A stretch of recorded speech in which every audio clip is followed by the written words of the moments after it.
Hello everyone, welcome back to the another video. और आज के इस लेक्चर में हम डिस्कस करने वाले हैं ट्रायल के बारे में, इवेंट के बारे में और different different types of events के बारे में। चलिए शुरू करते हैं। देखिए, ट्रायल क्या होता है। आप जो भी कोई एक्सपेरिमेंट करते हो, मान लो आपने एक सिक्का उछाला, आपने एक डाइस रोल किया या और किसी भी टाइप का आपने एक डेक ऑफ कार्ड में से एक कार्ड निकाला, तो ये क्या है? सारे एक्सपेरिमेंट है। परफॉर्मेंस ऑफ एन एक्सपेरिमेंट क्या कहलाता है? इसको हम बोलते हैं ट्रायल। किसको हम क्या बोलते हैं? ट्रायल। और मान लो आपने जब एक सिक्का उछाला और आपको एक हेड मिला, आपने एक डाइस रोल करी, मान लो आपको 5 मिला, 3 मिला या 2 मिला, तो वो आपका क्या है? एक इवेंट है। तो चलिए अब हम लिखते हैं कि ट्रायल क्या होता है। तब मैम ने क्या बताया? Trial is basically performance of an experiment. आप कोई भी एक्सपेरिमेंट परफॉर्म करते हो, उस एक्सपेरिमेंट को परफॉर्म करने को क्या बोलते हैं हम? Trial, under some conditions. ठीक है। अब जैसे मैंने एग्जांपल्स क्या क्या बताए। For example, rolling a dice, आप एक डाइस रोल करते हो। दूसरा क्या है? आप सिक्का उछालते हो। ये क्या है? Examples of trial.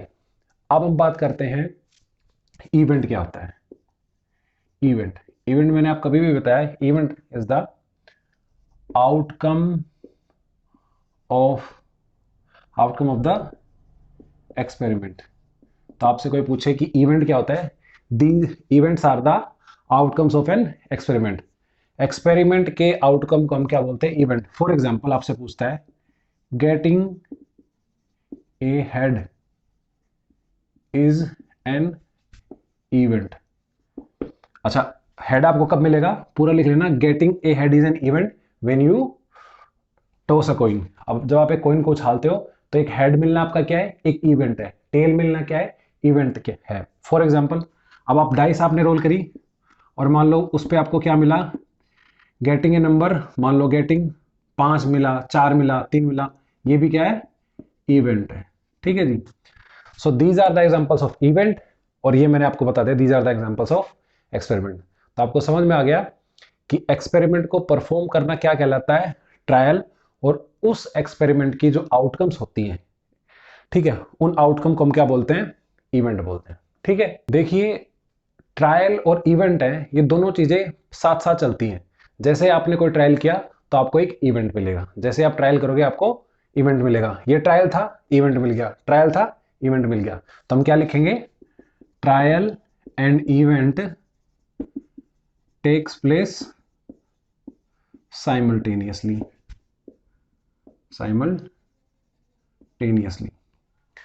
इसके अलावा मैं आपको एक एग्जांपल और बताना चाहूंगा। मान लो बर्थ होता है, किसी बच्चे का जन्म होता है, तो जन्म होना एक ट्रायल है। जन्म होना एक ट्रायल है। और जन्म होता है तो लड़का होगा या लड़की होगा, वो क्या? एक इवेंट है। लड़का होना एक इवेंट है, लड़की होना दूसरा इवेंट है।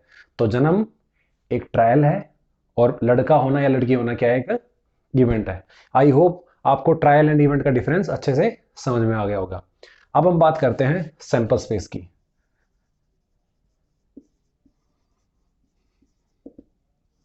सैंपल स्पेस क्या होता है?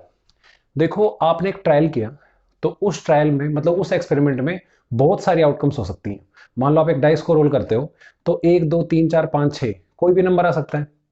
तो उन सब को हम मतलब एक ऐसा चीज बताते हैं, चीज बनाते हैं, जहां पे हम देख के बता सकते हैं कि हाँ, ये सारी आउटकम्स आ सकती हैं। उस चीज को हम क्या बोलते हैं? Sample space. तो सैंपल स्पेस क्या होता है? एक सेट होता है। ठीक है। सेट जो कंसिस्ट करता है, consisting all the possible outcomes of an of a trial. ठीक है। तो किसी भी एक एक्सपेरिमेंट या किसी भी एक ट्रायल की जितने भी तरीके की सारी पॉसिबल आउटकम्स होती है, उनको एक सेट के फॉर्म में अगर रख दे, तो उस सेट को हम क्या बोलते हैं? Sample space. फॉर एग्जांपल, हमने कौन कौन से देखा है? पहला एग्जांपल हमने देखा रोलिंग ए डाइस। क्या देखा था? Rolling a dice. अगर आप डाइस को रोल करते हो तो डाइस के लिए क्या क्या आता है? सेट क्या आएगा सैंपल स्पेस का? 1 आ सकता है, 2 आ सकता है, 3 आ सकता है, 4 आ सकता है, 5 आ सकता है और 6 आ सकता है। So this is the sample space, जिसके अंदर क्या होंगी? All the possible outcomes of that experiment. Next हम बात करते हैं, मान लो आपने अगर सिक्का उछाला, मान लो आपने कॉइन उछाला, तो क्या आ सकता है, या तो हेड आएगा या फिर टेल आएगा। तो अगर आप एक सिक्कों को एक बार उछालोगे तो this is the sample space for that experiment. ठीक है जी। चलिए इसमें मैं एक चीज और ऐड करना चाहूंगा। देखिए मान लो आपने एक साथ दो एक्सपेरिमेंट करे हैं, मान लो आपने एक डाइस भी रोल किया है और आपने एक सिक्के को भी छाला है, तब आपका सैंपल स्पेस क्या होगा। ठीक है, उसके बारे में बताते हैं।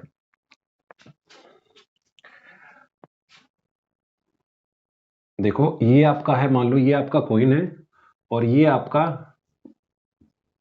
डाइस है। आपने दोनों को उछाला, दोनों को रोल किया, ठीक है, आपने सिक्का उछाला और डाइस को रोल किया। अब क्या क्या आ सकता है, देखो इसके ऊपर 1 से लेके 6 तक नंबर आ सकता है और इसके ऊपर हेड या टेल आ सकता है। तो इसका टोटल सैंपल स्पेस की हम बात करें तो क्या आएगा, अगर इन दोनों को एक साथ हम उछालते हैं तो इस केस के लिए क्या बनेगा, ये देखिए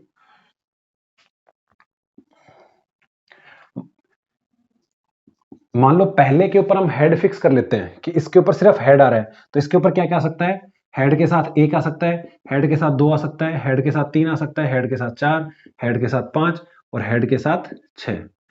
ठीक है जी। सेम करेंगे हम इस पे, अगर टेल को फिक्स करते हैं तो टेल के साथ 1, टेल के साथ 2, टेल के साथ 3, टेल के साथ 4, टेल के साथ 5 एंड टेल के साथ 6। तो this is the complete sample space for this experiment. इस एक्सपेरिमेंट के लिए ये आपका कंप्लीट सैंपल स्पेस होगा।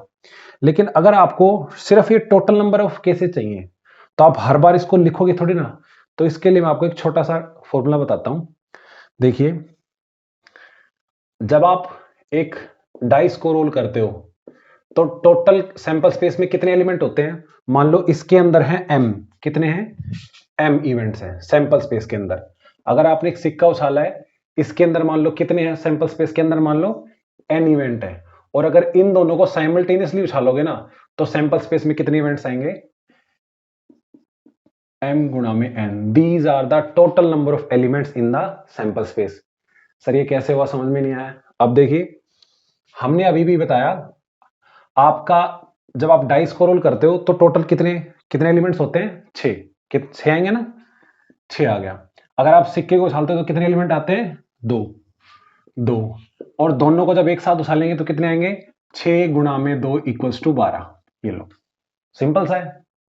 यहां पे देखो 1 2 3 4 5 6, 1 2 3 4 5 6, 6 और 6 12। और बताते हैं, दूसरा एग्जांपल ले लो। मान लो आपने एक सिक्का 1 का उछाला, एक सिक्का 5 का उछाला, दोनों को उछालते हैं तो इसका हेड और इसका हेड अलग अलग है। तो H1 H2 H1 T2 ऐसे करके बहुत सारी चीजें आएंगी। लेकिन हमें सैंपल स्पेस नहीं लिखना, मैं आपसे सिर्फ ये पूछ रहा हूं कि total number of elements in the sample space कितना आएंगे अगर इन दोनों को एक साथ उछालते हैं। तो देखो इसको उछालेंगे तो कितने कितने केस आएंगे, सिर्फ हेड और टेल।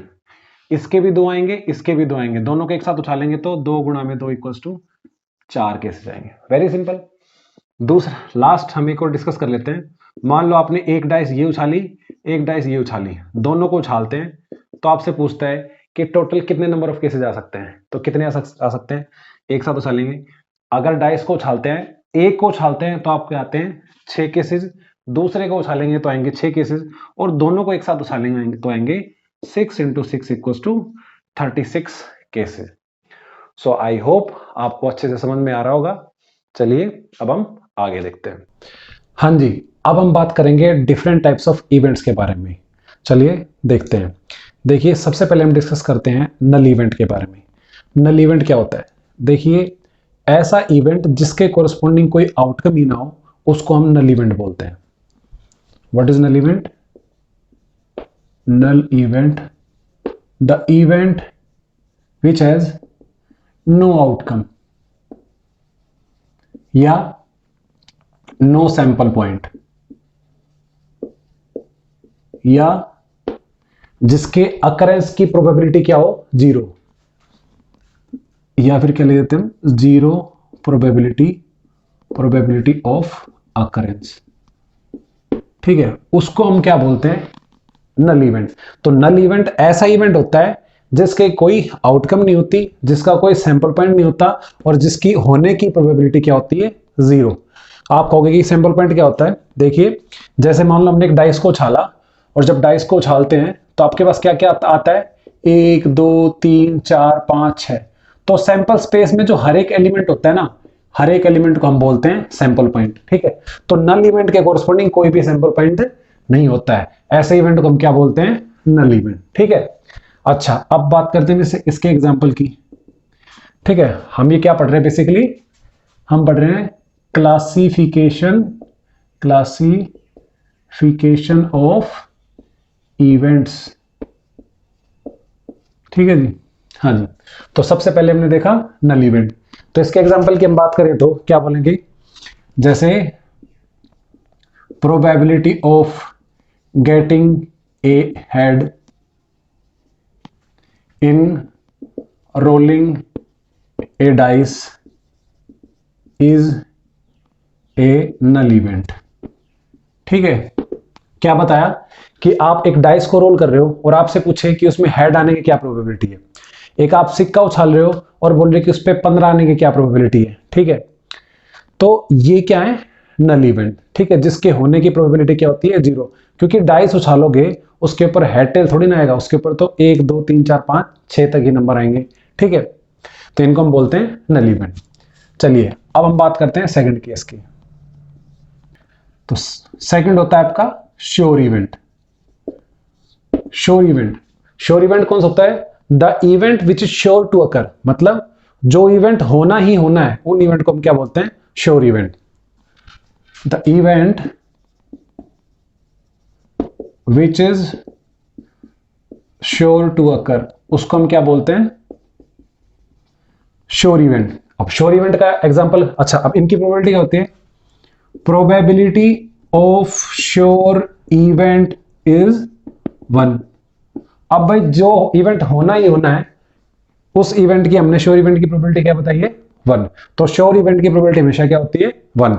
और 0 प्रोबेबिलिटी होती है नल इवेंट की, और श्योर इवेंट की प्रोबेबिलिटी कितनी होती है, 1 होती है जी। तो अब हम बात करते हैं एग्जांपल ऑफ श्योर इवेंट। जैसे अगर आप एक डाइस को उछालते हो, तब आपको पता है डाइस के ऊपर 1 से लेके 6 तक नंबर आएगा कोई ना कोई, ठीक है। तो आप अगर इवेंट ऐसे डिफाइन करते हो, कैसे इवेंट हमने डिफाइन किया, probability of getting number greater than 0 in throw of a single dice. अगर आपने एक डाइस उछाला तो उसमें 0 से बड़ा नंबर मिलने की प्रोबेबिलिटी क्या होगी, 1 होगी। क्योंकि आपको पता है अगर आप डाइस को उछालते हो तो 1 2 3 4 5 6 ये नंबर मिल सकते हैं, और ये सारे ही नंबर 0 से बड़े हैं। तो इस इवेंट की होने की प्रोबेबिलिटी क्या होगी, 1, because this is a sure event, ठीक है जी। अब हम बात करते हैं थर्ड टाइप ऑफ इवेंट की। तो थर्ड इवेंट क्या है आपका, थर्ड इवेंट आपका इक्वली लाइकली इवेंट्स, ठीक है। तो देखिए, जैसे माँ बाप अपने बच्चों में कोई डिफरेंशिएशन नहीं रखते हैं, उनके लिए सभी बराबर होते हैं, ऐसे ही अगर किसी एक्सपेरिमेंट के लिए हम सभी इवेंट्स के लिए अगर हम बराबर कंडीशंस रखते हैं, बराबर होने की प्रोबेबिलिटी एक्सपेक्ट करते हैं, तो उन इवेंट को हम क्या बोलते हैं, इक्वली लाइकली इवेंट। अभी भी नहीं समझ में आया सर? ओके रुकिए। देखिए, आप एक सिक्का उछालते हो तो आप ये मानते हो कि हाँ हेड ही आएगा या टेल ही आएगा? नहीं, हेड और टेल आने की प्रोबेबिलिटी बिल्कुल बराबर होती है। आपकी जैसे डाइस होती है वो भी बिल्कुल सिमेट्रिक होती है, तो 1 से लेके 6 तक कोई भी नंबर आने की प्रोबेबिलिटी बराबर होगी। क्यों? क्योंकि आपका सिक्का बिल्कुल प्लेन है। मान लो अगर आपका सिक्का ऐसे होता वैसे होता, जैसे मान लो आप चप्पल उछालते हो तो आपकी चप्पल सिमेट्रिक नहीं है, क्या पता वो ज्यादातर केसेस में सीधी पड़े या ज्यादातर केसेस में उल्टी पड़े, समझ रहे हो। लेकिन जब आपका सिमेट्रिक बॉडी है, कोइन आपका सिमेट्रिक है, डाइस आपका सिमेट्रिक है, तो इन केसेस में क्या होता है, आपका हेड और टेल आने की प्रोबेबिलिटी बराबर होगी, आपका नंबर 1 से लेके 6 तक आने की प्रोबेबिलिटी क्या होगी, बराबर होगी। तो इन्हीं इवेंट्स को हम क्या बोलते हैं, इक्वली लाइकली इवेंट्स। ये इवेंट्स कौन से होते हैं, जहां पर आप किसी भी एक इवेंट की होने की प्रोबेबिलिटी और दूसरे इवेंट की होने की प्रोबेबिलिटी को बराबर मानते हो, और किसी की भी एक को दूसरे से प्रायर या प्रेफरेंस नहीं देते हो कि भाई इस कि भाई हेड तो ज्यादा बार आएगा और टेल कम बार आएगा, या टेल आने की प्रोबेबिलिटी ज्यादा है, तो ऐसा हम नहीं मानते हैं। So what are equally likely events? These are those events where we don't expect the occurrence of one event in preference to other event। समझ में आ गया कि इक्वली लाइकली इवेंट्स के अंदर आप सभी इवेंट के होने की प्रोबेबिलिटी को बराबर मानते हो और किसी भी एक इवेंट की होने की प्रोबेबिलिटी को दूसरे से ज्यादा नहीं मानते हो। आपके लिए दोनों की होने की प्रोबेबिलिटी बराबर है, 1 से लेकर 6 तक आने की प्रोबेबिलिटी की क्या है, बराबर है। ये मैंने आपको एग्जांपल्स यहां पे बता दिए हैं, ठीक है। चलिए जी, अब हम बात करते हैं फोर्थ, जिसको हम बोलते हैं एग्जॉस्टिव इवेंट्स। तो अब हम बात करते हैं एग्जॉस्टिव इवेंट्स क्या होते हैं। देखिए, एक एक्सपेरिमेंट के अंदर जितने भी पॉसिबल इवेंट्स हो सकते हैं वो सारे मिलकर क्या कंस्टिट्यूट करते हैं, हमारे एग्जॉस्टिव इवेंट्स के, एग्जॉस्टिव इवेंट्स को। तो एग्जॉस्टिव इवेंट्स क्या होते हैं? All the possible outcomes of an experiment constitute exhaustive events। For example, मान लो आपने कॉइन उछाला, तो आपका हेड टेल क्या आ जाएगा आपका, ये आपके एग्जॉस्टिव इवेंट्स है। अगर आपने डाइस उछाली तो आपका 1 2 3 4 5 6, these are the exhaustive events, ठीक है जी। चलिए अब हम बात करते हैं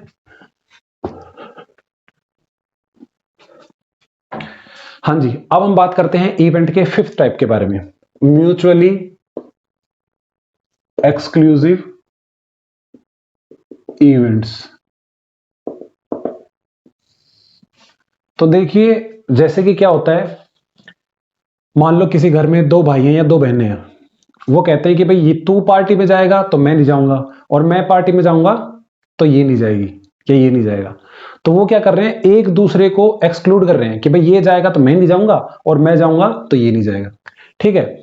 तो ऐसे ही 2 इवेंट्स क्या होते हैं, म्यूचुअली एक्सक्लूसिव इवेंट्स क्या होते हैं, जो एक दूसरे की प्रेजेंस को एक्सक्लूड करते हैं। इसका मतलब क्या है कि अगर तू आएगा तो भाई मैं नहीं आऊंगा, और मैं आऊंगा तो तू नहीं आना चाहिए, ठीक है। तो इसको बताएंगे कैसे। So these are those events where one event excludes या rules out the happening of another event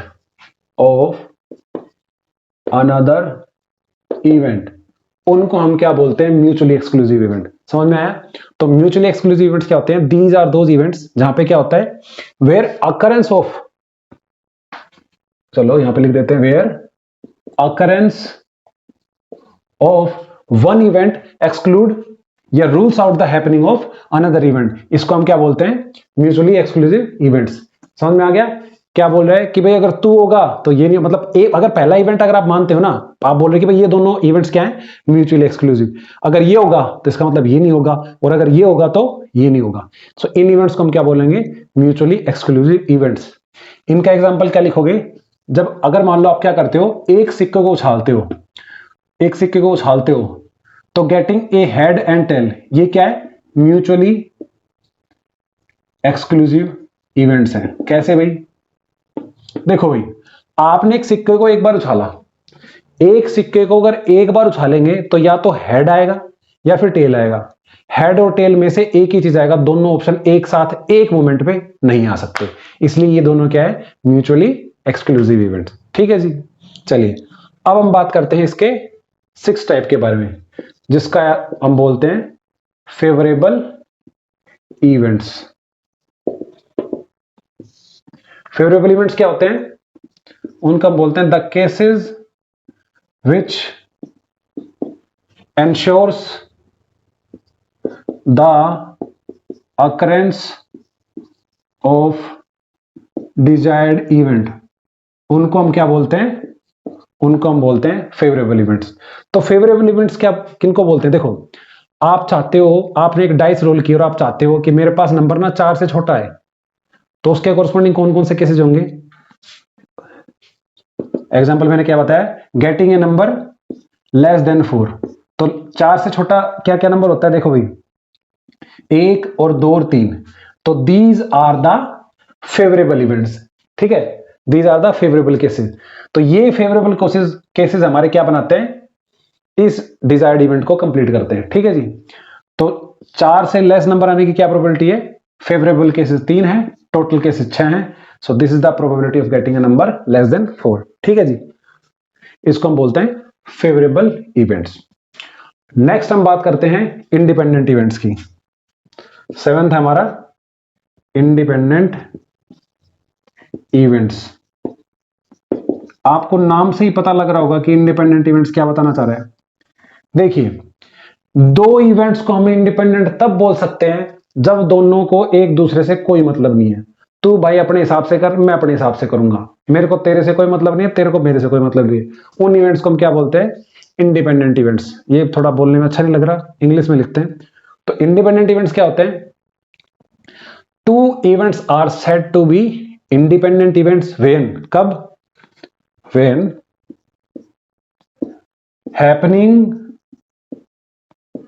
happening of one event does not affect happening of another event। समझ गए? उनको हम क्या बोलते हैं? Independent events. तो इंडिपेंडेंट इवेंट्स क्या होते हैं? दीज आर दोज इवेंट्स जिस केसेस में क्या होता है, जहां पे हैपनिंग ऑफ एक इवेंट दूसरे को इफेक्ट नहीं करता है। तो अपने हिसाब से कर, मैं अपने हिसाब से करूंगा, उनको हम क्या बोलते हैं? इंडिपेंडेंट इवेंट्स, ठीक है जी। तो अगर आपसे पूछे कोई कि इनका एग्जाम्पल बताओ, तो देखो आपको क्या पता है? अगर मान लो मैंने एक सिक्का उछाला और मैंने एक डाइस रोल करी, ठीक है, तो आपको पता है इसके ऊपर चाहे हेड आए, इसके ऊपर चाहे टेल आए, और इसके ऊपर चाहे कोई भी नंबर आए, तो ये दोनों इवेंट क्या है? दोनों इवेंट क्या है आपके? इंडिपेंडेंट इवेंट है। इसको देखो, इसके ऊपर हेड आएगा, इससे कोई फर्क थोड़ी ना पड़ेगा, इस पे भी कोई भी नंबर आ सकता है। और इसके ऊपर 5 आए, इससे इस पे कोई फर्क नहीं पड़ रहा, चाहे हेड आए टेल आए। So these are the independent event, ठीक है जी। लास्ट केस हम डील करते हैं जिसको हम बोलते हैं डिपेंडेंट इवेंट्स। Dependent events. अब डिपेंडेंट इवेंट क्या होता है? बस यहां पे डज नॉट के मतलब डज नॉट को हटाना, सिर्फ नोट को हटा देंगे तो हमारा ये डिपेंडेंट इवेंट की डेफिनेशन बन जाएगा। सो डिपेंडेंट इवेंट्स क्या होते हैं? Dependent events are those events where the happening of one event does affect the occurrence of another event, ठीक है जी। तो यहां पे क्या लिखना है आपको? इफेक्ट्स द हैपनिंग ऑफ, पूरा लिख लेना आप चाहे, हैपनिंग ऑफ अनदर इवेंट, उसको हम क्या बोलते हैं? Dependent events. आप कहोगे सर इसका एग्जांपल बताओ। देखिए, आपसे कोई बोले कि एक ताश की गड्डी है, इसमें से इक्का आने की क्या प्रोबेबिलिटी होती है? आपसे कोई पूछे कि इक्का आने की क्या प्रोबेबिलिटी होगी, लेकिन आपको उसमें से एक कार्ड निकालना है, उसके बाद फिर दूसरा कार्ड निकालना है, ठीक है। तो देखो, आपके दो इवेंट है, आपके दो इवेंट है। पहला इवेंट पहला कार्ड निकालोगे और दूसरा इवेंट दूसरा कार्ड निकालोगे, है ना भाई।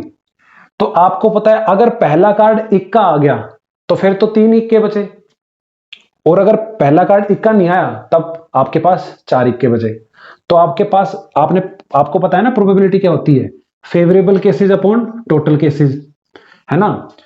तो पहले केसेस में अगर आप देखोगे, जब आपसे पूछे कि इक्का आने की क्या प्रोबेबिलिटी है, तो हमारे पास फेवरेबल केसेस क्या है? 4 अपॉन टोटल केसेस क्या है? 52। तो पहले तो प्रोबेबिलिटी ये आएगी, लेकिन दूसरे केस के लिए आप नहीं बता सकते, ठीक है। यहां पे आपको डिपेंडेंट प्रोबेबिलिटी का फॉर्मूला यूज करना पड़ेगा। यहां पे आप क्लियरली देख सकते हो, क्या देख सकते हो कि यहां पे इसके होने की प्रोबेबिलिटी इसके ऊपर डिपेंड करती है कि हमने पहला कार्ड क्या निकाला है। इसलिए हम इन इवेंट्स को क्या बोलते हैं, डिपेंडेंट इवेंट्स। आई होप आपको समझ में आ रहा होगा। मिलते हैं अगली वीडियो में।